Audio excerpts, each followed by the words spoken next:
Nexus Station floated in the empty space between star systems like a giant silver flower. Its metal petals stretched out in all directions, each one designed to welcome ships from different worlds. The station was neutral ground, owned by no single planet or empire. Today, it hosted the most important meeting in galactic history. The Great Hall buzzed with activity as delegates from 12 different species gathered for the Peace Summit. The recent Void War had lasted 3 years and left millions dead across the galaxy. Now, finally, there was hope for lasting peace. Sergeant Ben Torres stood at attention outside the main assembly doors. His human military armor was dark green with black stripes, worn and scratched from countless battles. The chest plate bore dents from energy blasts. The shoulder guards showed scorch marks from plasma fire. His helmet visor reflected the bright lights of the station's corridors. Ben had been fighting in the Void War since he turned 18. Now 24, he had seen more combat than soldiers twice his age. But today was different. Today he was not here to fight. He was here to protect peace. The heavy doors behind him were made of crystalline material that hummed softly. Through them came the muffled voices of ambassadors, generals, and rulers trying to build a better future. Ben took his duty seriously. These talks could not fail. Down the curved hallway, a group approached. Ben recognized the purple and gold uniforms immediately. The Altian Empire delegation was returning from their lunch break. At the center of the group walked Princess Kira, daughter of Emperor Zahn and heir to one of the most powerful empires in the galaxy. Princess Kira was young, only 19 standard years old. Her skin was pale blue like winter sky, and her hair was silver white and worn long. She moved with the confidence of someone who had never been told no. Her purple dress was made of expensive fabric that seemed to shimmer as she walked. Golden jewelry adorned her neck and arms.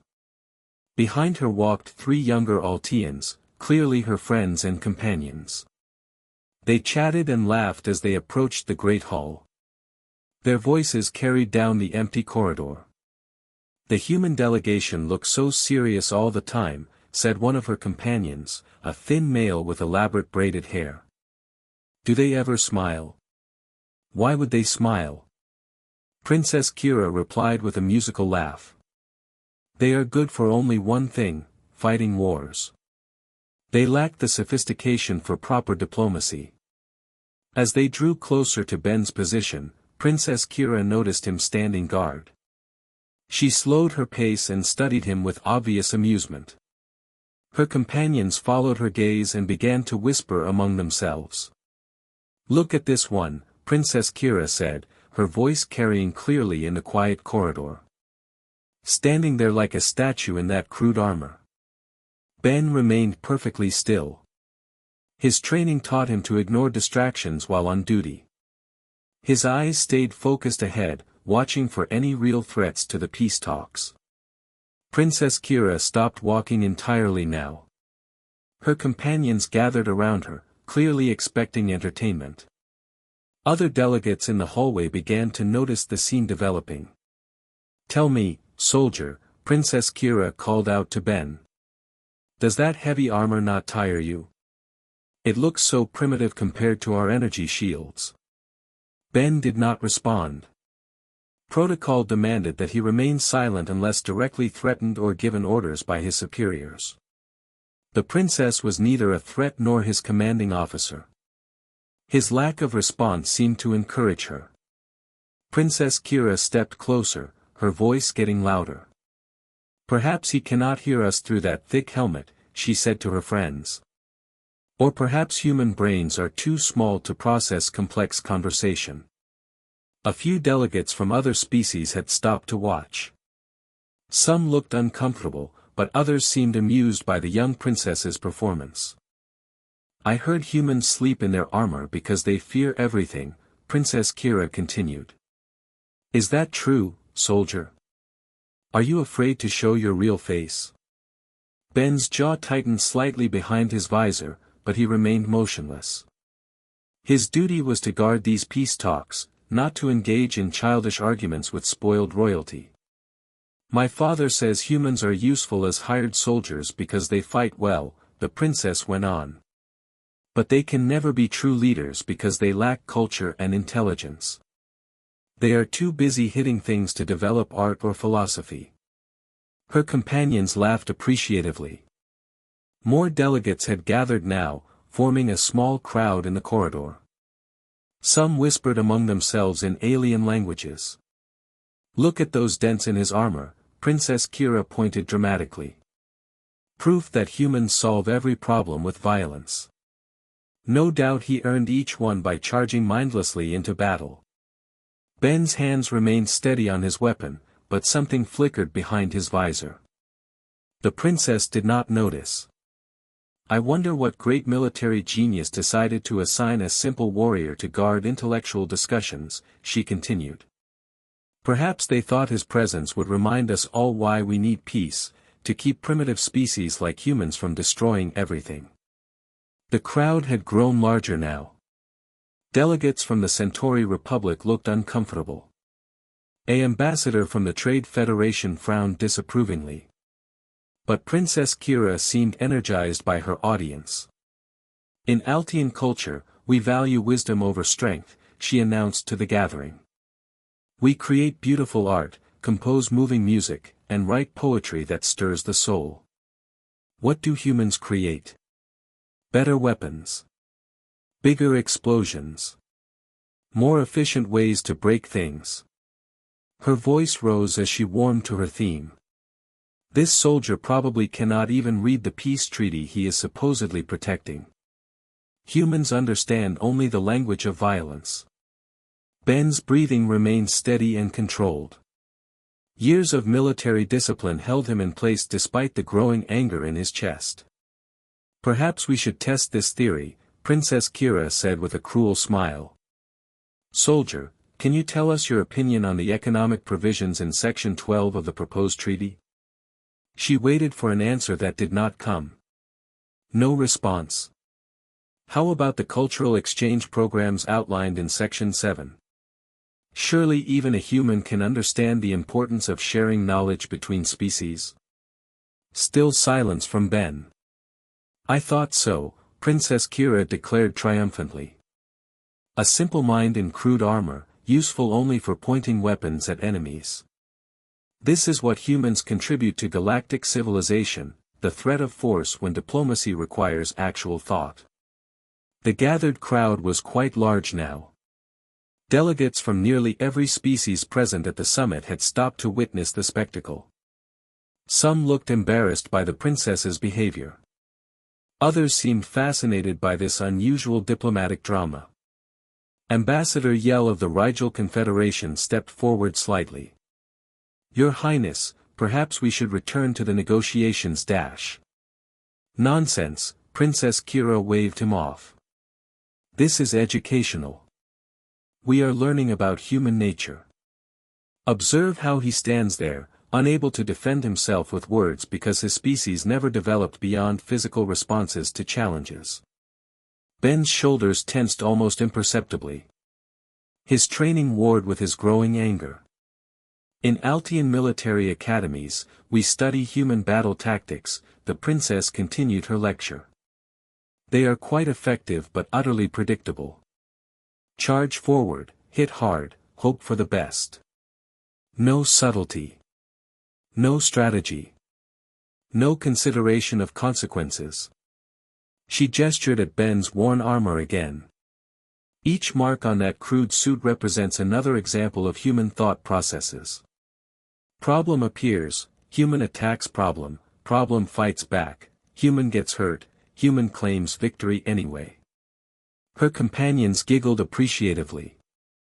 Some of the watching delegates shifted uncomfortably. "I wonder," Princess Kira mused theatrically, "if we removed his armor and weapon, what would be left? Just another primitive being who never learned to solve conflicts without violence." Ben's hands loosened their grip on his weapon for the first time since she had started speaking. "Perhaps that is too philosophical a question for such a simple mind," the princess concluded.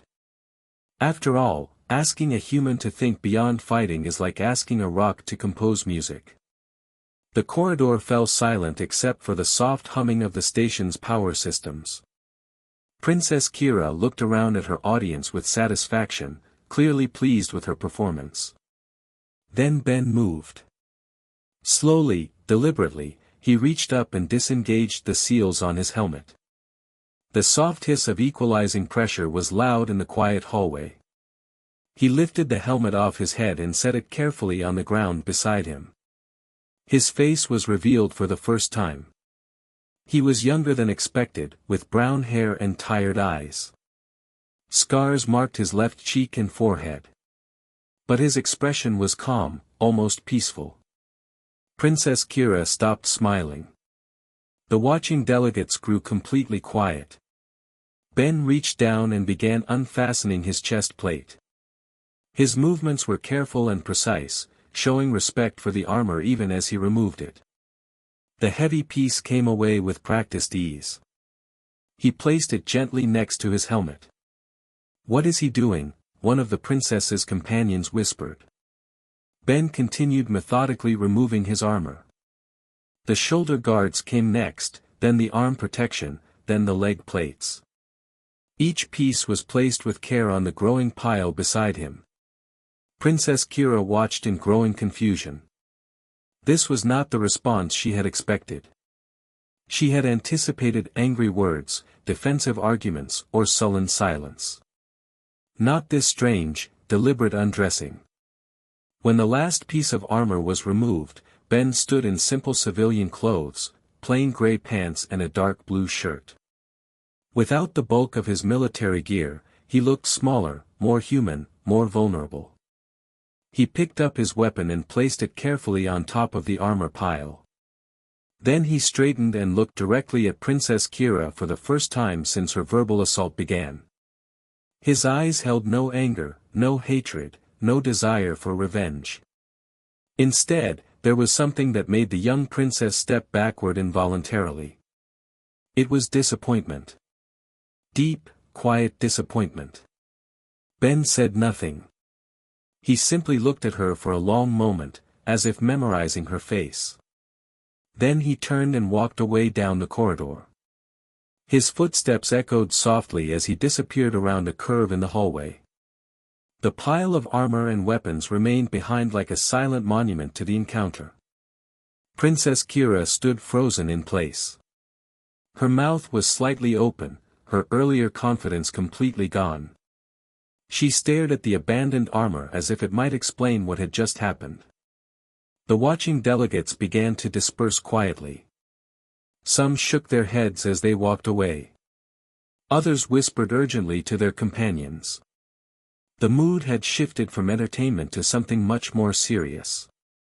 "Your Highness," Ambassador Yell said softly. "Perhaps we should return to the negotiations now." But Princess Kira could not move. She kept staring at the armor pile, trying to understand what Ben's actions meant. She had expected him to defend himself, to argue back, to prove her point about human aggression. Instead, he had done something that left her completely confused. Admiral Chen of the human fleet appeared around the corner, clearly looking for Ben. When he saw the abandoned armor and the princess standing nearby, he stopped walking. His weathered face took in the scene quickly. "Where is Sergeant Torres?" he asked quietly. Princess Kira found her voice at last. He left. He removed his armor and walked away. Admiral Chen approached the armor pile and knelt beside it. He touched the scarred chest plate gently, his fingers tracing the dents and burn marks. "Interesting," he said softly. He chose to leave his story behind. "His story?" Princess Kira asked despite herself. Admiral Chen stood and faced her. Unlike Ben, he was clearly an older man with gray hair and deep lines around his eyes. When he spoke, his voice carried the authority of decades. "This armor has protected him through 47 combat missions," the Admiral said simply. "Each mark represents lives saved, civilians evacuated, enemies shown mercy. Sergeant Torres has pulled wounded soldiers from 13 different species out of burning wreckage. Princess Kira felt something cold settle in her stomach. He volunteered for the most dangerous assignments in the war, Admiral Chen continued. Not because he loved fighting, but because he felt it was his duty to protect others. His unit became known as the Shield Bearers. The Admiral picked up Ben's helmet and examined it carefully. This helmet has a special communication system. He used it to coordinate rescue operations for non-combatants, including 3 Altian colonies that your own military could not reach in time. The princess's face went pale blue to almost white. Her companions looked at the ground uncomfortably. Sergeant Torres requested transfer to diplomatic security when these peace talks began, Admiral Chen said. He believed that protecting negotiations was more important than his military career. He specifically asked to guard sessions involving young delegates because he thought his experience might help prevent future wars. The Admiral set the helmet back down and looked directly at Princess Kira. He removed this armor to make a point, Your Highness. He wanted to show you that beneath the warrior's equipment stands a person who chooses to serve others. A person who values peace over conflict. Princess Kira opened her mouth to speak, but no words came out. He left his story here for you to read, Admiral Chen concluded. Every dent, every scratch, every burn mark tells you who he really is. The question is whether you will take the time to learn that language. The Admiral turned and walked away, leaving Princess Kira alone with the armor and her thoughts.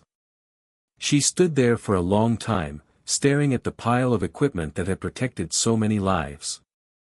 Slowly, carefully, she knelt and touched the scarred chest plate just as Admiral Chen had done. For the first time in her privileged life, Princess Kira began to understand that she might have made a terrible mistake. Princess Kira remained kneeling beside Ben's abandoned armor for nearly an hour. Other delegates passed by in the corridor, but she barely noticed them. Her mind kept replaying Admiral Chen's words about the shield bearers and the lives saved by the man she had mocked so cruelly. Her companions had left quietly, clearly uncomfortable with the situation. Princess Kira was alone with the physical evidence of her mistake. Each dent in the chest plate seemed to accuse her. Each scratch told a story she had refused to hear. Finally, she stood up slowly. Her legs felt weak and her hands trembled slightly. For the first time in her 19 years of life, Princess Kira felt truly ashamed of her actions. Ambassador Yell appeared around the corner, looking concerned. He had been searching for her when she failed to return to the negotiations. Your Highness, the afternoon session is beginning, he said gently. Your father is asking for you. Princess Kira nodded but did not move away from the armor pile. Ambassador Yell, what do you know about human military service? The older Altian looked surprised by the question. I know they have been effective allies in several conflicts, Your Highness. Why do you ask? Tell me about the shield bearers, she said quietly. Ambassador Yell's expression grew serious. The shield bearers were a human unit during the Void War. They became legendary for their rescue operations. They saved more civilian lives than any other single military group in galactic history. Princess Kira felt the cold feeling in her stomach grow stronger. How many lives? The official count is over 2 million beings from 43 different species, Ambassador Yell replied. They operated in the most dangerous war zones, often behind enemy lines. Their casualty rate was extremely high because they volunteered for missions that other units considered impossible. And Sergeant Torres was one of them. He was their youngest member when he joined at 18, the ambassador said. But by the war's end, he had become one of their most decorated soldiers. Not for kills, but for saves. Princess Kira looked down at the armor again. I called him primitive. I said humans only understand violence. Ambassador Yell was quiet for a moment. Your Highness, perhaps it would be wise to learn more about Sergeant Torres before making final judgments. How can I do that? He left. I drove him away with my words. The station's records department maintains service files for all security personnel, the ambassador suggested. With proper diplomatic credentials, you could review his complete history. Princess Kira made her decision quickly. Take me there. Now. They walked through the station's administrative section in silence. Princess Kira's earlier confidence was completely gone. She felt small and foolish in her expensive dress and jewelry. The weight of her mistake pressed down on her shoulders like heavy armor. The records department was run by a Centauri official named Director Han. He was tall and thin with pale green skin and large dark eyes. When Princess Kira explained what she needed, he looked uncomfortable. Your Highness, personnel files are typically confidential, Director Han said carefully. This is a matter of diplomatic importance, Princess Kira replied, trying to sound authoritative despite her growing anxiety. Director Han considered this for a moment, then activated his data terminal. I can provide basic service information that is part of the public record. The holographic display showed Ben's military profile. Princess Kira read it with growing amazement and horror at her own ignorance. Benjamin Torres, age 24, enlisted at 18 immediately after completing basic education. No family members listed, parents died in a transport accident when he was 16. No siblings. He had joined the military because he had nowhere else to go. His service record was extraordinary. 47 combat missions. 83 official commendations for bravery. 157 confirmed civilian rescues under fire. 0 disciplinary actions. 0 complaints from fellow soldiers. Show me the mission reports, Princess Kira said quietly. Director Han pulled up the detailed files. Princess Kira read them one by one, her shame growing with each entry. Mission Report 23. Sergeant Torres volunteered to enter a collapsed bunker on Kepler Prime to rescue trapped Rigel families. Building was unstable and under enemy fire. Torres made 6 trips through the rubble, carrying out 2 children and 4 adults. Suffered severe burns on his arms but refused medical evacuation until all civilians were safe. Mission Report 31. Enemy forces surrounded a medical station on Altia 7. Sergeant Torres and 2 other shield-bearers held defensive positions for 18 hours while evacuation ships removed wounded soldiers and medical staff. Torres remained at his post despite taking multiple hits to his armor. All personnel successfully evacuated. Princess Kira stopped reading.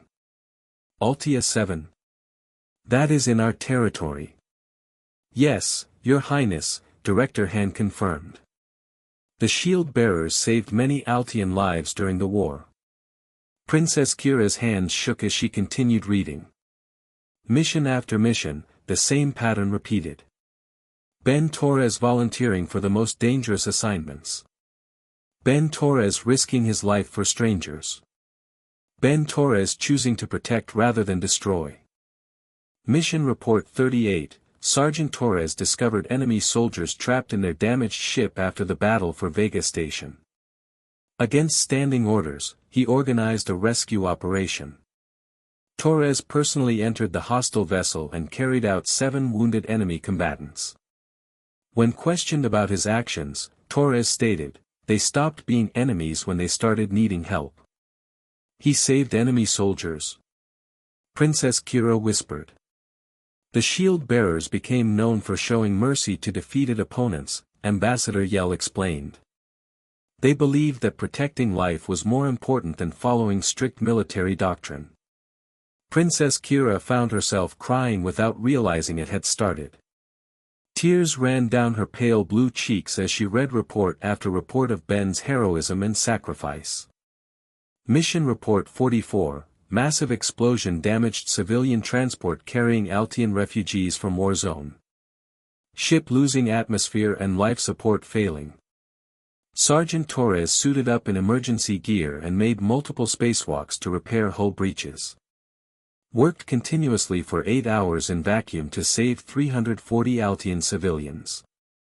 Hospitalized for severe space exposure, but all refugees survived. 340 Altian lives, Princess Kira said through her tears. He saved 340 of my people. She wiped her eyes and looked at Director Han. Are there visual records? Director Han hesitated. Some missions were recorded by helmet cameras, but dash. Show me, Princess Kira demanded. The holographic display switched to video footage from Ben's helmet camera during the refugee ship rescue. Princess Kira watched in horrified fascination as the young soldier worked frantically in the deadly vacuum of space to seal hull breaches. His breathing was labored and his hands shook from the extreme cold, but he never stopped working. When the final breach was sealed and the ship's atmosphere stabilized, Ben could be heard through his radio saying simply, "Transport secure. Refugees are safe. Request permission to return to base." His voice was weak from exhaustion and space exposure, but there was no hint of complaint or self-pity. Just quiet satisfaction that he had saved lives. Princess Kira turned away from the screen. "I cannot watch any more." "Your Highness," Ambassador Yell said gently, "there is something else you should know." According to these records, Sergeant Torres requested assignment to this peace summit specifically. Why? Director Han pulled up another document. He submitted a formal letter explaining his request. He wrote, "I have spent 3 years protecting people during war. Now I want to spend my time protecting peace. I believe preventing future conflicts is more important than winning past battles." Princess Kira sat down heavily in a nearby chair. The weight of her cruelty was becoming unbearable. She had mocked a hero. She had insulted a man who had risked his life repeatedly to save her people. "Where is he now?" she asked quietly. Sergeant Torres submitted his resignation from diplomatic security after the incident, Director Han replied. "He has requested transfer to maintenance duties in the lower levels of the station." Maintenance duties? Princess Kira was shocked. But he is a decorated war hero. He stated that he no longer felt qualified for security work, Ambassador Yell explained sadly. He said the incident proved he could not maintain proper diplomatic neutrality. Princess Kira stood up quickly. "I must find him. I must apologize. Your Highness, the afternoon negotiations can proceed without me," Princess Kira said firmly. "This is more important." She left the records department and began searching the station's lower levels. The maintenance sections were less elegant than the diplomatic areas. The corridors were narrower and the lighting was dimmer. Service robots moved quietly through the hallways, performing routine repairs and cleaning duties. Princess Kira asked every maintenance worker she encountered about Ben Torres. Most of them knew who he was but were reluctant to give information to someone who was clearly from the upper diplomatic levels. Finally, an elderly Rigel engineer took pity on her.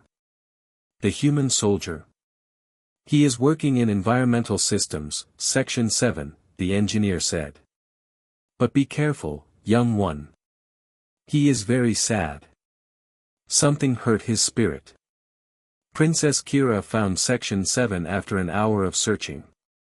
The environmental systems area was hot and noisy, filled with the massive machines that provided air and water to the entire station. She could hear someone working deeper in the maze of pipes and machinery. Following the sounds, she discovered Ben Torres kneeling beside a large air recycling unit. He wore simple work clothes and had his hands deep inside the machine's access panel. His face was focused and calm as he adjusted internal components. Princess Kira stood watching him for several minutes before finding the courage to speak. Sergeant Torres. Ben looked up, surprised to see her in the maintenance areas. His expression immediately became guarded. He returned his attention to the machine without speaking. "I know you do not wish to talk to me," Princess Kira said, stepping closer. "But please, I need to say something." Ben continued working on the air recycler. His movements were precise and efficient. Even doing maintenance work, he showed the same care and attention to detail that had made him an excellent soldier. "I went to the records department," Princess Kira continued, her voice shaking slightly. "I read about your service during the war. I learned about the shield bearers."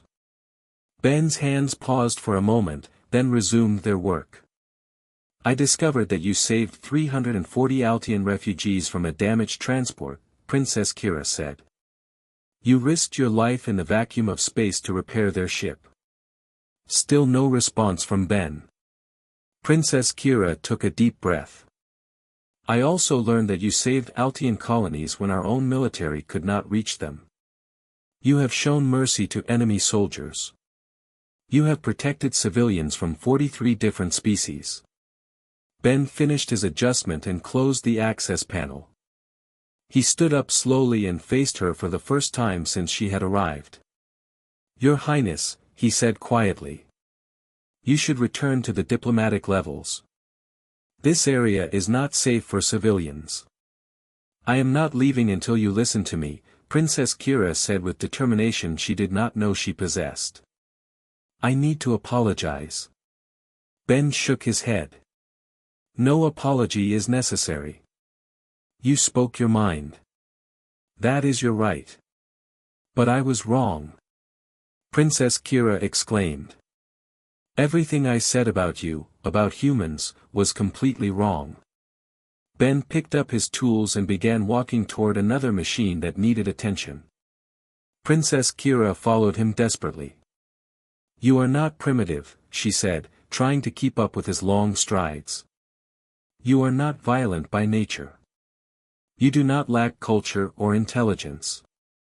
I was ignorant and cruel, and I am deeply sorry."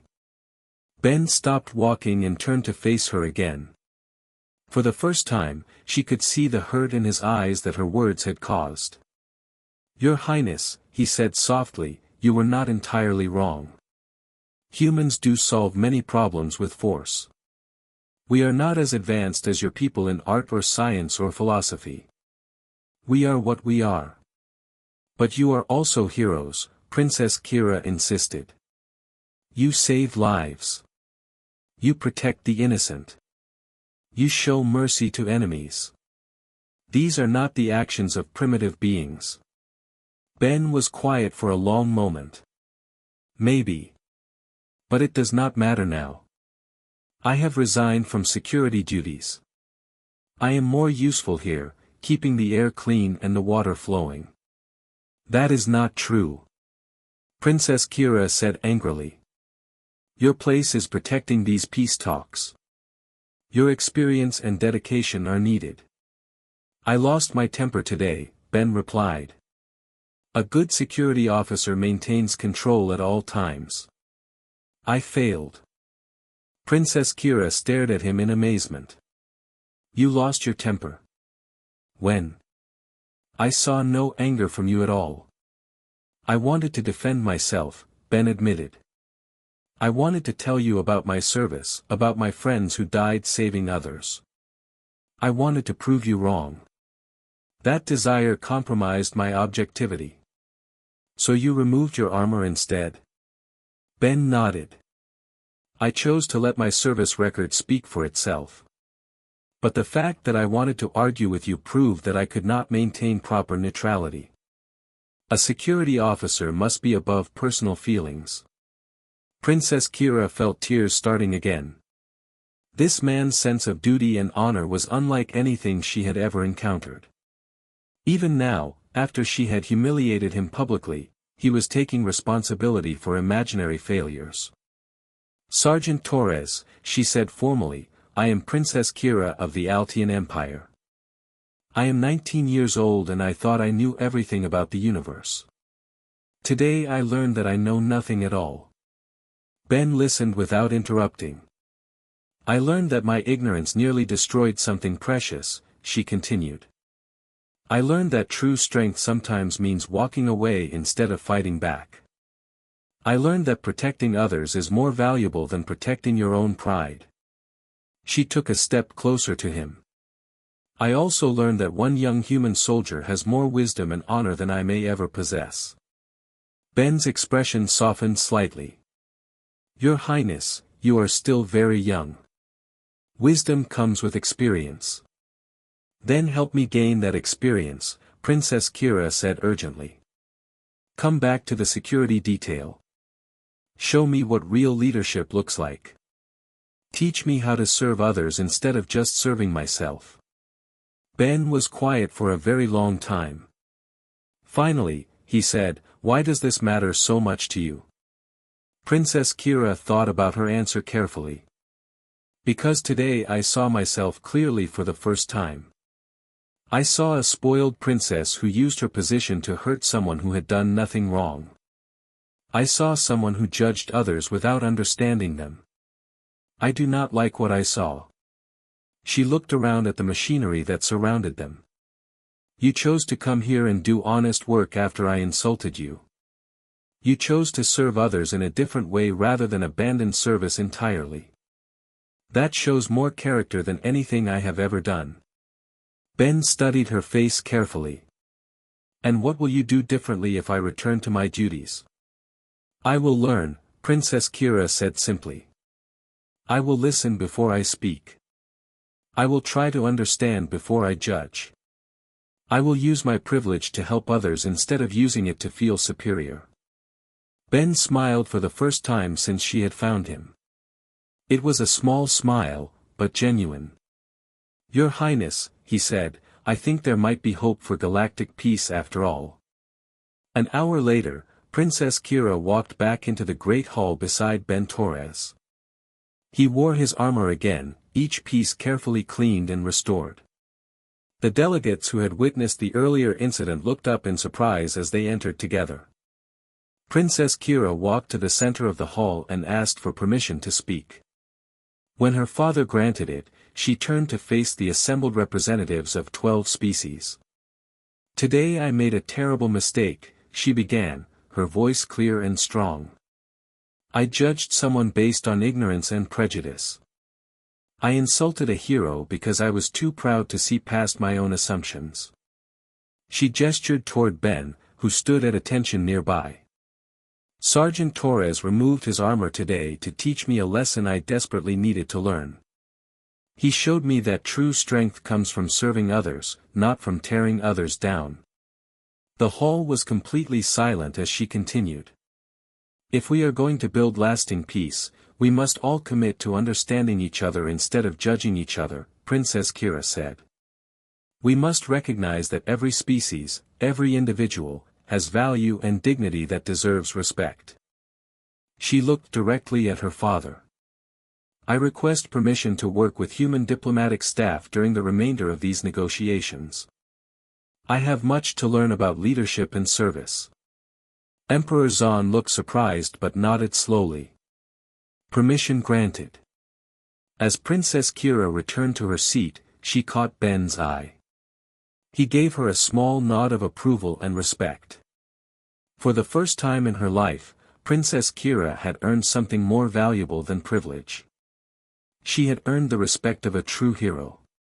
The peace talks continued with a new spirit of understanding, and Princess Kira began her education in what it really meant to serve others.